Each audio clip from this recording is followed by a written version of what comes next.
Yes. Yes, everybody. You've reached us.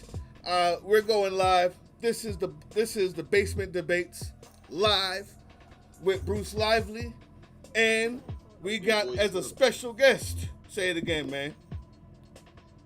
And of course, I'm D-Boy Slim. D Boy Slim, man. The original, right? The one Yeah, and I'm your only. regular. I'm a regular host, man. I'm not a special It's guest. the special. Well, you're a special guest now, because you're so Nah, I'm busy not a these special. days. Not a special. It's nothing special about the regular host. And you're so busy these days, man. We can't find you, bro. We can't find you. Nah, The people been asking for you. The people have been asking for you, sir. And I'm just, all I don't can let this guy. Don't let this guy fool you. all I can tell him is, we're not that special to get D Boy every time. Like he's a special one. He's a special America, don't let this guy fool you. This guy, one. out of trickery. Out of trickery. But we're not going to go over trickery. We're going over coonery. We're going over coonery today. Cheers, everybody. Welcome to the Basement Debates. Once again, I'm Bruce Lively, and this will be a very special live one because we're talking about. Let's get quiet. First of all, congratulations to the president-elect. Congratulations to Biden, to Harris, to Kamala Harris, the first Facts. the Facts. first female vice president, the first black vice president, the first I think Asian as well vice president. So I mean, it's ticking a lot of boxes there and a lot of firsts and well deserved. Well deserved. I don't think that they were the best candidates, and I'm sure a lot of people who watch this site may feel the same. I think I would have rather this person or that person, but one thing I do know is we can't keep Trump in there. Anybody that we picked is better than Trump.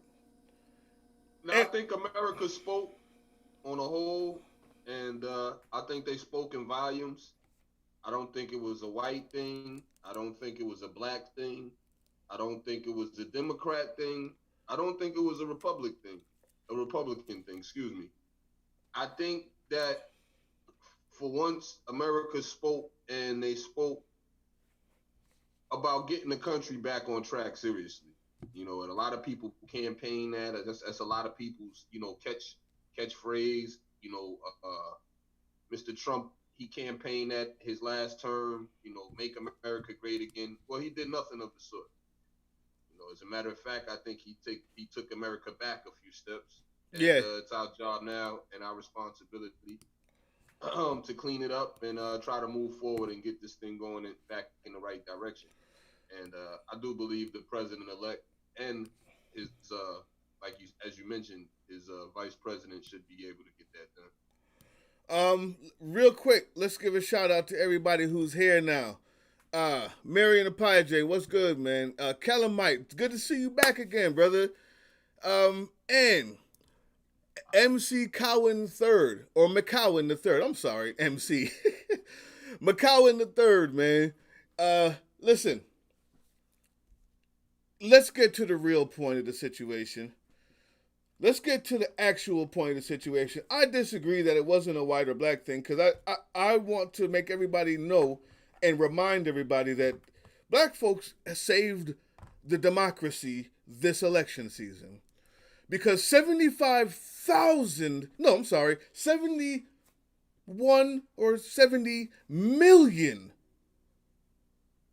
people, that's more than in 2016, voted for Trump. Voted for 4 more years. We're okay enough with everything that was going on that they were willing to go and vote for sometimes the first time in their life for Trump. All of the places that brought it over the line were black areas. Black areas because black women have been campaigning on foot for 4 years, getting out the black vote, getting people registered, getting black people interested again, right? And because of that work, because of the amount of black people that turned out in the all black areas, Biden eked it out by a few million. Thank you, America. We did it again. This time, I don't want to be to the back of the line when it comes to what's talked about during the debates. I don't want to go back to the back of the line when it comes to how this money is getting delved out for the next fiscal year. I just want that to be known that we now have to get something for what we've done, and that brings us to the point. There are some black entertainers who've decided that instead of gaining something for the black community or for America, period, that may help everybody, the poor community, they've decided that they would rather have voted for Trump than lose a couple tax dollars. 50 Cent decided Trump and his dollars were worth more than you as the community. Lil Wayne decided a long time ago that he wasn't going to get political, and Black Lives Matter didn't mean anything to him. As a matter of fact, he cussed out the lady who asked him about it, and his exact words were, "I don't know what that is, and it sounds weird to me." And if you care about something, my life means something, especially to my bitches. That's what he said. That's what he said. He said, I'm a rich black man, and if you don't think racism is gone in America, then you don't know what's going on. But then he asked the lady, he said, if you don't think that if you think that you should be involved in something that doesn't matter to you or that doesn't affect you, you're stupid. And not the camera, you, lady, is what he told that black woman asking him questions like a reporter should. How disrespectful he was when he said it. I noticed this, and we've kind of just gone all over the place, but we're going to start with Wayne, obviously. I noticed this because when he went on Undisputed with Skip and Shannon, Skip Bayless, the white man, asked him the exact same question. And he didn't yell, he didn't point at him, he didn't call him an idiot or stupid. He was humble. And he said, I know there's different sides to all the stories, and, I just feel like when I'm on stage, and he turned into Herbert Menninger. He turned into the most decent and calm black man you've ever seen on TV. It's funny how he responded to Skip Bayless, and it's funny in his reaction to the black woman who asked him the exact same question. Any comments on this guy, D-Boy Slim? Oh no. What's going on? Did we lose D-Boy? Did you hear everything I said, D-Boy? You were breaking up a little bit, but I caught most of it. All right, go ahead, man. Your response. Lil Wayne first. We'll get to 50. Lil Wayne, the whole thing, Trump, all of that. Give me what you got, man. Here's my thing with Lil Wayne. Here's my take on it. What I've noticed with Lil Wayne as it comes to social issues, political issues, black issues, whatever the consensus seems to be as far as Lil Wayne, whatever the consensus seems to be in the country at any particular time as far as black people banding together for a particular issue that indirectly or directly has to do with black people and the inequality or injustice or just blatant racism. Mm-hmm. I noticed that Lil Wayne, instead of agreeing or saying, yes, I'm with the cause, always elects to go the opposite direction of that, which is the consensus of black people at the time. Mm-hmm. And I'm not sure if that's because of his wealth and financial state, or just his for lack of better terms, just his care less, nonchalant. Maybe he can care less about the issues at hand. He feels like he has his money. He's beyond that point in his life, and maybe he just, or maybe he's just misinformed as to what actually is going on, what kind of impact that he can make, and what kind of influence that he has with the brand and the platform that he has. Listen, the So, idea that I feel but you on that, but it's an education lost. He didn't go to school. He raised in the rap game with a bunch of people throwing money at him for rapping. So he never well, really. no, that's not an excuse. And Lil Wayne did go to school. No, no, I believe for like a year or two, that's but he fine. did go to school. Yeah, but I mean, all I'm saying is when you're taking out when you've been removed from real life and having that continuous uh, want for knowledge, want for education, wanting to go learn more, find out more. There's people who've been raised and coddled their whole life who still find it necessary to go and learn, to go and listen, to read a book. He never had that, never wanted it. And so what happens is he's raised as someone with a lot of money, with little schooling, and absolutely no affiliation to the people who made him who he is. No affiliation to the people who made him who he is. One day he's this, the next day he's blood. Next day he's over here. He really, I mean, it goes so much to show that even his girlfriend, who happened to be white, when she saw that he was going for Trump, left him. She cares more about his cause, our cause, than he does. Yeah, I just think, when it's all said and done, and at the end of the day, when you look back on somebody like Lil Wayne's career and where does he stand, I think that weighs heavy, because of the fact that you're in a position and you have the opportunity to speak and people are listening. And you, like I said, for whatever reason, he just chooses to go left of what we all know to be, what's right in the country, what's important in the country, especially to us and our youth, our young black children. I find it ironic that he has a record label named Young Money, and you know, when it comes to issues like George Floyd and Trayvon Martin, he undermines these things as if, like I said, or as you just mentioned, Bruce, he's either oblivious to what's actually what to the reality of that's our young black kids being shot down and being killed, in cold blood, or he just doesn't care. He just, plain out doesn't care. Whatever it may be, I'm just here to say, to me, when you start to weigh, I say in contrast to somebody like Tupac and why Tupac is held in such high regard. If for whatever it's worth, people say a lot about Tupac, and there's an old saying like if you ask 10 different people about Tupac, you might get 10 different answers.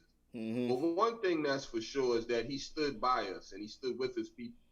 He may have had, differences with, constituents or, other rappers and other artists and other people that was in the same genre. But as it came to issues and he spoke on these things before it was even popular to speak on, or after the whole, him being raised up under Black Panthers, whatever, so on. I don't want to drag this out, but I'm just saying, in contrast to somebody like Lil Wayne, I could see why somebody like Tupac, 25, 30 years later, is held in such high regard beyond just the rapper and lyricist that he was.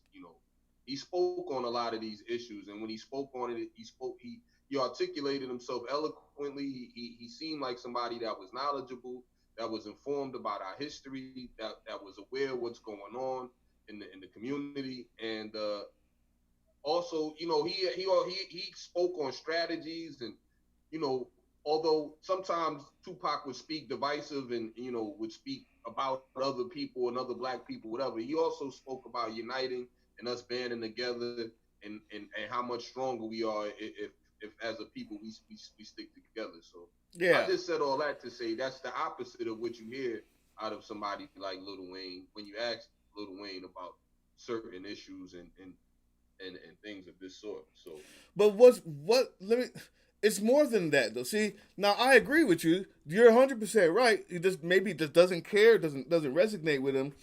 But it's more disheartening because of how he treated the black. The difference is you would never go to see Obama.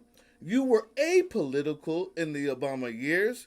You absolutely abhor anything that has to do with politics and any question that you ever got about it until Trump. You actually blast on any black person who asked you about the BLM, who asked you about anything political, except Skip Bayless? No, no, no, no, no, no, no. You see, it's a lot more than just not caring. There's a complex I see there. There's a white daddy complex that I see there. There's a complex of him continuously hating black women. Everybody knows my life matters, especially my bitches. That's him. But the only girlfriend he parades around is the white one, who dumps him after he goes to visit Trump. He knows nothing about politics or presidents until it's the guy who's actively working against black people daily. Then he can go to the White House and talk to him. There's a complex there with Lil Wayne that I think is worse than the other ones. Now, the other ones are just about their bag, and we can go there. And you guys comment. Let me know if I'm right about this. And let me know if you see that there's something else going on with Wayne besides not being knowledgeable or not caring enough. I think he has a worse complex. But let's talk about people like 50. Let's talk about people like 50. Who basically was willing... Get into 50. As a matter of fact, we could get into 50 and Ice Cube at the same time. Actually, let's do it. Let's do it. To me, they all fall under the same umbrella. I don't think so. We got a debate there. They were duped and they were fooled. They thought, what was on the surface. And I don't know at this point how you could be fooled by Trump. To me, that's about as irresponsible as Lil Wayne, to be honest with you. Yes. And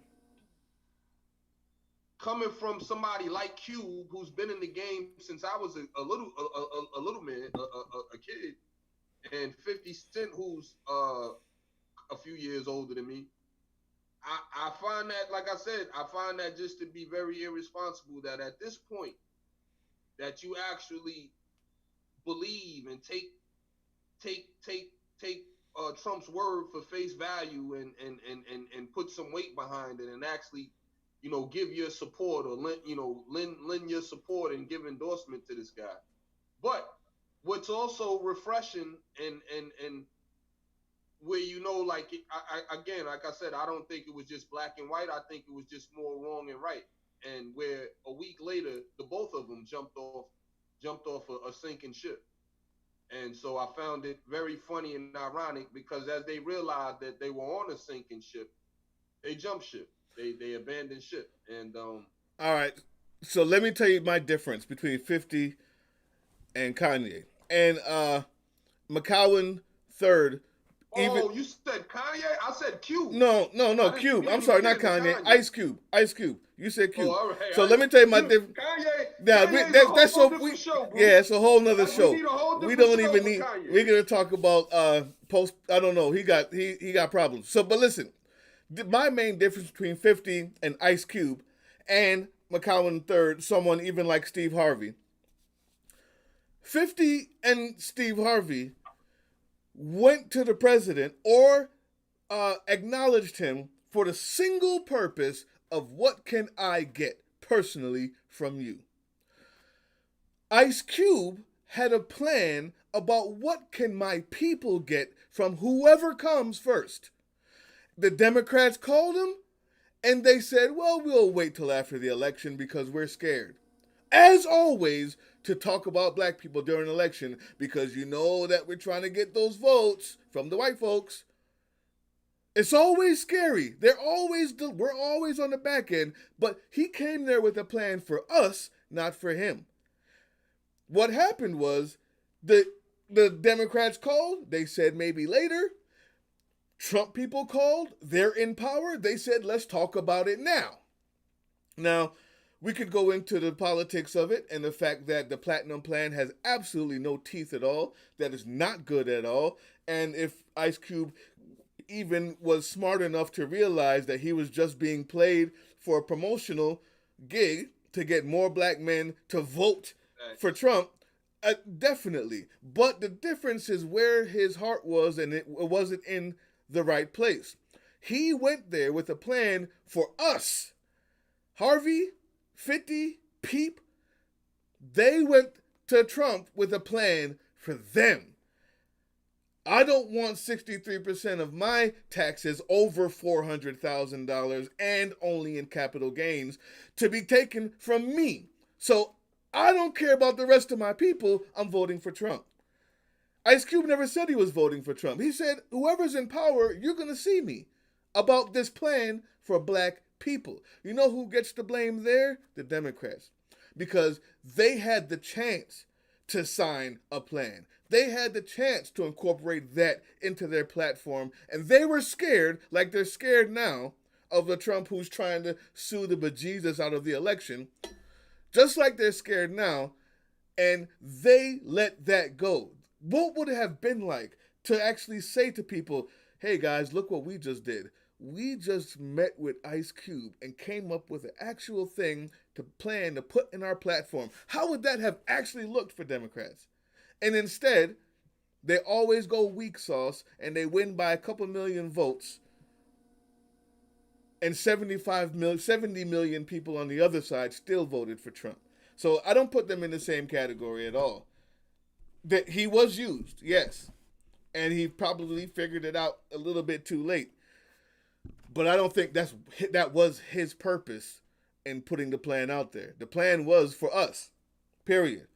He makes enough money, and he didn't care about his taxes. Putting stock in what Donald Trump says is like putting stock in what Tekashi says. Like I wouldn't put any weight behind what Trump says, and I was speaking more of. Obviously, you're right, and the fundamental difference with those two, as far as 50 Cent and Ice Cube, their intent into why they endorsed Trump, I understand what you're saying. Nonetheless, you went to endorse Trump one week, and then the next week, you said enough is enough, and that's my whole point. Yeah, both of those people being that the iconic figures that they are, I felt like should have known better in the first place. But nonetheless, and and that goes to Wayne too. Like you just feel like at this point, it's not Little Wayne anymore. He's not, a little man anymore. He's not. He's a grown man with a recording company and several artists and several different businesses, and you just feel like at this point, and you realize, I realize as time goes on, that the wealthiest person is not always the guy that makes the says the most intelligent things and even makes the most intelligent moves sometimes. Yeah, the wealthiest person isn't always the smartest person. Right. Very likely, they're the dumbest person with the most charisma. A lot of times. Or the most skillful person. Like, if you're really good at singing, you can be wealthy. It doesn't matter how smart you are or what you think. The difference is most people of wealth find themselves in circles where education is appreciated. And they have to then learn how to mingle and mix amongst people who have some sort of an education or, political leanings start, especially when you get out there, when you start meeting with people like that, you change. Some of us just don't, though. Some of us just won't and don't. Lil Wayne, unfortunately, is a bad example of black maleness. Be honest with you. Lil Wayne is still Lil. Still a boy. Never grew up. He can make all the money in the world and will always be some white person's handbag. always be on a bootlicker, and that's become more and more obvious to me with his recent comments, less recent comments, and him going to visit Trump with absolutely no plan in mind. Thank God his white girlfriend decided to dump him because of that. So it shows at least we have some allies. But if we're waiting on these people to help us, we'll be dead. To be honest with you, that takes us, or that takes me into a deeper conversation that Let's I do it. wanted to get into, and that's just, you know, I want to first start by saying rest in peace, King Von, his family, condolences to the families that were, involved in the shooting and who died and the ones who survived. Um, Mm-hmm. that just takes me into this subject of us as a culture, us as a people, and the things that we glorify, the things that we deem as cool, the things as us as elder and OGs and big homies, the things that we allow the youth to get away with and deem as cool, or you know glorifying gangster, that life and street life and things like that, like, and myself included. I know we spoke earlier off the air, and I was saying, we can't even speak on it without taking some type of responsibility and things that are going on and whatnot. But it's way heavy on my heart, and it's been on my mind lately. And I felt like we needed to speak on it, us having the platform that we do. Um, yeah, the thing that you just mentioned with Lil Wayne, like him never growing up, that I think that's a big problem. I think with us right now, like, you know, a lot of times, we speak on it here and there. Some people touch on it when the next person dies or this happens. We say, "Oh, we need to do this and that." But I just think in our everyday, you know, our everyday 1-2 and our regular, routines. I just think us as a people, we have to make an effort to try to do better across the board. Honestly speaking, and I mean, I think it starts with how we treat each other, how we speak to each other. I mean, I mean, because especially at a time like now where it's obvious, it's clear that us banding together as we were able to just get Trump out of office and get Biden in there and try to, again, as I said, get the country going back in the right direction. Um, I think it's very most important right now that we that be the focus, and it gives us all the opportunity again to show strength as a people, to to be able to band together and to be able to stick together more so than we are killing each other.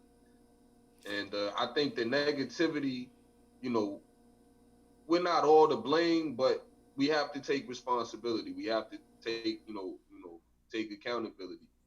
um I know the news and outlets and all of the internet, it's always the negativity that grabs headlines and gets all the highlights. But I think we have to give them less content of that, and just us as a people. I'm speaking of. I But agree. That's well said. Well said, sir. Let's think about this though. First of all, as well, R.I.P. Rest in peace. Condolences, all of that. King Voss, family members, everyone involved in that unfortunate situation. Um, did you know that there's more black people in college than in prison? You wouldn't know that.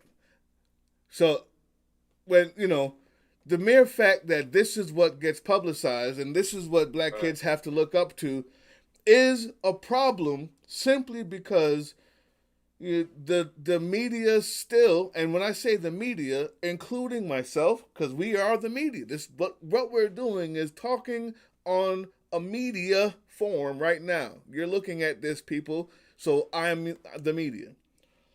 But the owners, label owners, right? These people don't and I mean like the real label owners, the people who own the Warner Brothers, the Disneys that that have all the other little labels that may look like they're owned by black people. They're all owned by people who are looking for the stereotype. So when that gets pushed, the best way to do it is to find people who are the stereotype. Now, I don't have a problem. I think it's necessary and important for people who are impoverished, for people without power, for people who are underserved to get a voice. So hip hop is important. You're gonna have the gang members, you're gonna have the drug dealers, you're gonna have people who live in this type of world talking about their story, and you need that. But what is being pushed as the only thing that you can listen to, thank God for Facts. YouTube, is the real problem. Fact. So to me, Fact. that's it. That's Facts. that's the problem. So King Voss, me being from Chicago, I know what King means. Facts. You're gonna know what he's gonna get into. They're gonna know what he's gonna get into. Now you have a choice once you get signed or once you get a little clout. You can either continue with the bull, or you can do like T.I. did and move. You can steer the narrative. Steer the narrative. Move it a different way. Say, yeah, I used to be the trap boy, and now I'm just the guy that makes money and redistributes it to my community. I'm marching in the streets when there's an injustice in our community. When that becomes the narrative, when the people who made it from whatever situation they used to be in to becoming famous or rich or some type of somewhere in between decide that that's what they want to use it for, instead of continuing with the old foolishness that was going to either get them killed or in jail, then it will change. Until then, you can and let me say this, Bruce, while you keep it right there. Let me say this. The people that are leading those type of movements, we have to stop killing them. We have to stop tearing them down. Now, I know T.I.'s been dragged around the last couple of days, and I would agree. What he said was out of line and was out of pocket. Tell the people what he said. What he mentioned about he says he wasn't talking about the incident, but I think everybody knows when he put out a tweet saying Atlanta is a beautiful place. Atlanta, black people in Atlanta are prospering and we're winning, and we don't want the drama and the beef in the city, and people that come to Atlanta or come to this city with beef, they need to keep it in their own city and kill each other or whatever, to that effect in their own city. I think that was very insensitive and out of pocket, and I would agree with anybody who says T.I. was wrong in that. Why? However, his whole body of work, his whole jacket doesn't suggest he's a malicious person, an unthoughtful, an insensitive person as far as black issues are concerned. Nothing suggests that. But this one time, I would say, yeah, he should have kept quiet. But I said all of that to say the people that are leading these movements, Nipsey Hussle, and then we kill them. They don't have the chance to be the leaders that they're trying to become, and that's more than anything. It has to stop. Like, we have to protect those. Hating on the next guy for what? If he's trying to do something positive, let's support it. Let's band together and let's get behind it. I hear especially you. When, I hear you, McCowan the third. I hear you. I'm not going to repeat that on here, but I hear you. Calamite, I hear you, man. Sonia Core, I hear you. Who else joined in? BJ Holloman, I hear you, brother. All right, continue on. Sorry about that. Just shouting out to people who show us love, man.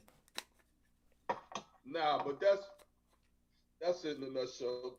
So this is my thing. I 100% agree. We've got to stop tearing down their people. Every time we get someone who's fighting for us or trying their hardest to use whatever little platform they have to work for us, we seem to find a way to hate on them, to find the one bad thing that they did and use it against them. And what it is, it's the same reason why people don't vote. It's the excuse. It's the laziness. if I have to listen to what this person says that's good, then that means I have to become accountable. But it's much easier to say, well, this person did this thing one time, so I'm not listening to him. I can go back to my basement. Both parties are the exact same. The voting doesn't matter. I can go back to my basement. And it's a way that we deflect accountability because the truth is, once we listen to someone like a Dr. King or a T.I., and I use those two people for a specific reason, I'm going to tell you in a second, it makes us have to either be accountable for being wrong or right. Dr. King made them march. If you want to be a part of this, you're going to have to do this. You're going to have to boycott. You're going to have to use whoever does have a car has to pick up the other black people who don't have a car because we're boycotting the buses this month. And if you're a part of it, you are. And so for you to agree with him means you have to act. T.I. says you cannot continue to kill black people. You cannot continue to do whatever you want, police officers, and not get something in return. You cannot do that. We can't continue to vote for people like Trump and not get some type of retaliation in return. In return, if you can destroy T.I., then that means you don't have to do anything about it. You don't have to do the retaliation that he's calling for. You don't have to meet him at Houston's to march for black people. You don't have to do those things anymore because you can say, oh, well, he used to be a bum anyway, so I'm not listening to that. And whenever something requires action of black people, we find a way to destroy the person who's telling us about it. Or the whole thing itself, i.e. voting. How many people told me both parties are the exact same, so that means don't vote? That doesn't mean that instead of it meaning go vote and then march and then ask questions and fight the person that you voted for every day to get what you want from him. It's easier. It's just easier to say not vote. Non-action at all. Exactly. I agree 100%. Period. I agree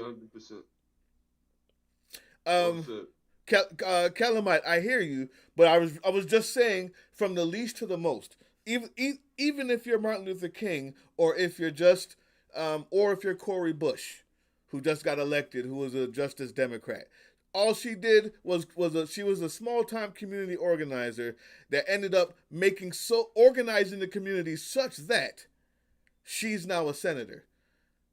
She is nothing special, but she required action of people who listened to her, and the people who tried to put her down were people who didn't want action. They just don't want to do the action. And so you find an excuse to hate on the black leader. But this 2021 coming up, we're not doing that anymore, man. We lost enough. We lost a lot of people in 2020. It's time to rise. It's time to rise to meet the moment, black people. Those ladies who got the vote out, black people have saved this democracy. What now are we going to do with it? How are we going to continue to fight? How do we now rise to meet the moment? What do we demand of our entertainers? You see, you can go watch Jackass, that movie where all the white guys go and beat up their parents and ride around in shopping carts, and it's all fun and games and you look like an idiot, but they can afford to because they're in power. We can't afford to make a Jackass movie. We can't afford to make a Jackass song. We can't afford for our entertainers to be reckless in their humor or absolutely destroy us with their politics. We can't afford to do it, and we won't allow it. Not on this channel, and I hope we can rise to meet that moment as black people in 2021 and beyond. Go. Speaking of music, give me 3 albums right now. 3 albums. What you listening to? Who's fire right now? Oh man, let's start with Damani, man. Let's start with Damani, the T.I.'s kid. Everything I hear. Bruce, go ahead. Let me say this. You put me on Get it out. Get with it out. Damani a couple years ago. Uh-huh. I can honestly say that. Like, I knew T.I. had a son named Damani, and that was about it. Yeah. But you put me on to the point where I knew that you could take this kid's music serious. Beyond him being, the son of T.I., I knew that he was serious. You let me listen to a couple of songs, and I knew he was taking his craft serious. Oh, and, yeah. The point that he's at right now, I heard this song. Like I said, I heard this song on T.I.'s album. Fire. The kid is he's somebody to check for. Every time. The young kids coming up in hip hop. No, he's somebody who studies the craft, and that's what we've been waiting on. He's someone who studies the craft, man. I gotta say that being able to rap is not just being able to put words together that rhyme. It's being able to make a statement with even the way that you rhyme, right? And so you find that people like Busta use his word. That's number 2 I'm listening to out of the 3. That new bus. He finds a way to use different syllables differently that affect you differently, different words that you hadn't heard before, a way to not rhyme at the end of a sentence. The whole thing. We can't go into that. We can another day. But using the way that you rhyme to be as effective as the rhymes themselves is when you know someone's studying, trying new things, practicing in front of the mirror, practicing in the studio, recording, deleting, and then re-recording a better way, writing, reading all the time. You know what I'm saying? You know that. You can hear that when you listen to Damani. I've never heard a song that wasn't better than the last one. Period. Every time. Bus, that's my number 2. And I don't have a number 3 yet. I'll leave it right there. What about you? First and foremost, I got Griselda. Anything on Griselda, that's my number 3. First and foremost, before we go any further, I gotta say Benny's Burden of Proof. Yes. We're going to review that, by the way. Wait, before you continue. If y'all out there haven't checked that out, Benny the Butcher. Before you continue, bro. Make certain posts. Before you continue, bro, we got to do this. I want you to get all of that out. So I got to say this first. Y'all, we're going to be doing album reviews. This entire channel, for people who are new here, you're seeing the Karen videos. Yes, we do that. This is a channel for hip-hop and politics. We find a way to blend them both. We got 25,000 views on a Karen video. We got other thousands on other Karen videos. So we're going to keep putting them out. But it's still political. It's still hip-hop. You're going to see the reviews. You're going to see the politics debates. And you're going to see hip-hop debates. That is what the channel is about. Go. The Benny, like I said, fire. The Burden of Proof. You haven't checked it out, check it out. Burden of Proof. Okay. For me, the second one is probably a toss-up. I know I haven't even dove in the bus yet, but the Nas and the Conway, the Machine, and the Nas is fire. I haven't heard a whole bunch. I haven't even touched it yet. The Nas, but the Nas was fire. The reconnection with the Firm, AZ, Cormega, and the joint with Big Sean. He got the joint Spicy with Fabio Foreign, the young kid ASAP Ferg, the young kids. The Nas' joint was actually fire. Okay. And the Conway is once again Griselda. I'm not gonna say no more. Conway, man, jeez. I heard a little bit of Conway. I haven't heard the Nas yet because I've kind of been waiting. Me and you, we're going to do the Basement Debates. We'll be doing an album review where we discuss and we debate the best and the worst points and where these things belong. Nas is coming up probably first. And then I'm going to go to Benny the Butcher because I want something that we can debate on first. And I think both of us know where we fall with Benny the Butcher.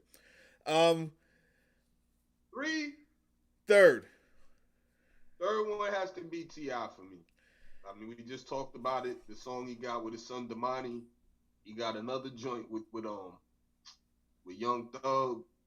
He got a joint with and I say these because I like some may not like all the features, but I like how he's blending the young kids. Same thing Nas did, blending the young kids and giving that same energy, same flavor and whatnot of the youth today and what's modern and what's hip for today, and putting their who they are on it. R.I.P. So Big Mello. Ti's joint. He got a joint with Rick Ross, fire. Joint with Young Thug, fire. Joint with 21 Savage, fire. That's another one too. I don't want to get full, but the 21 Savage project is pretty hard too. All right. Well, yeah, you got 4. Yeah, I hate when people say, "I don't want to." I don't want. I don't want to get 4, but let me get 4 anyway. That's for honorable mention. Honorable mention. 21 Savage joint is hard too. I think somebody said Ti album is trash. Oh, wait a minute. Well, Wow. I have less to say about that. I haven't checked it out yet. Wow. But I will say Bus though. You know what Bus did? You can tell he did what Griselda did. Griselda did more successfully though. Bust actually decided I'm going to purposefully go back. I'm not gonna play the beats with the heavy bass lines and the new southern style. I'm not gonna do the trap. He purposefully went so far back it sounded like it could have been made in '96. And only because of his innovative style while it still keeps it grounded in the era that we're in. Outstanding group of projects. I mean, outstanding group of records. Just one after the other. Perfect. And he also talks about everything. He goes from love to politics to the rah-rah to the, I can rap better than you. He actually did it.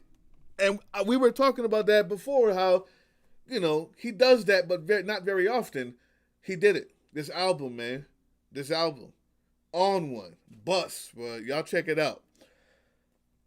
But that being said, anything else that you want to tell the people? Check in. Like you said, we doing the album review. We're going to get back, excuse me, all our battle fans. We getting back to that too. The battle world has been pretty litty. What else? Appreciate all the support, all the subscribers. Definitely, man. It's all about you guys. All the new viewers. Keep checking in. We got dope shows coming. We cover all the, everything. We cover the whole spectrum. Just like Bruce mentioned, from hip hop to politics, sports too. We get into sports too. The Packers, they looking just like the Giants, so that's why I got my Giants hat. The Packers looking like the Giants. What? Wait, I'm just playing with y'all. I don't want y'all to think I don't know what's going on in sports. Whoa! But I am a Giants fan. No, it's obvious, man. It's obvious. But our division is slightly different, so we could still get in the playoffs. I would be ashamed to have said that publicly, sir. You don't get away with that. What you're gonna make it to the playoffs with a losing record? Stop it. Packers is the best team in the NFL right now. We won Super Bowls like that. Packers is the best team in the NFL right now, man. Just keep it like that. Just keep it like that. I thought we was telling the truth. Just keep it like that, man. I thought we was telling the truth. Dang, there we go. Well, then the Giants is the best team. I thought we was telling the truth. I didn't know we was lying again. Hey, one question. McCowan III says we should get a Discord.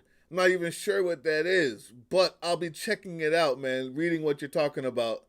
I'm definitely in it, bro. Yeah, whatever that is. I know. No, we're not going to get into it, Calamite. No, we're not going to get into it, man. I'm not going to talk about how sorry his Giants are. There's no need for it right now. We're not going to talk about that. We're not going to talk about that. Nah, but listen, it's all love. This is about black unity today, man. No Saquon. Watch us still get in the playoffs. Oh man, that's still get in the playoffs. You shouldn't even be happy about that, man. What's y'all excuse? What excuse? We're still first in our division. Where are you? Get out of here. I'm out of here. Listen, people, appreciate you. Watch the Karen videos we put up, man. It's a good laugh. It's good fun. I narrate them, and they're blowing the poll page up. Thanks to them, we're back to being monetized. We're back to being able to talk about things that we want to talk about. You know the battles are coming back, but sometimes it's good to sit down and talk with the people about this type of stuff too, man. Politics matters, and that's what this whole show is about. So we're starting anew. D-Boy Slim, Bruce Lively. We still have Sonia as our host for the basement debates. We still got Joshua Suggs coming in periodically to help out with the debates. Nothing has changed except for the fact that we have more of you to talk to. Let's get it this year, people. The basement. We off this. Peace.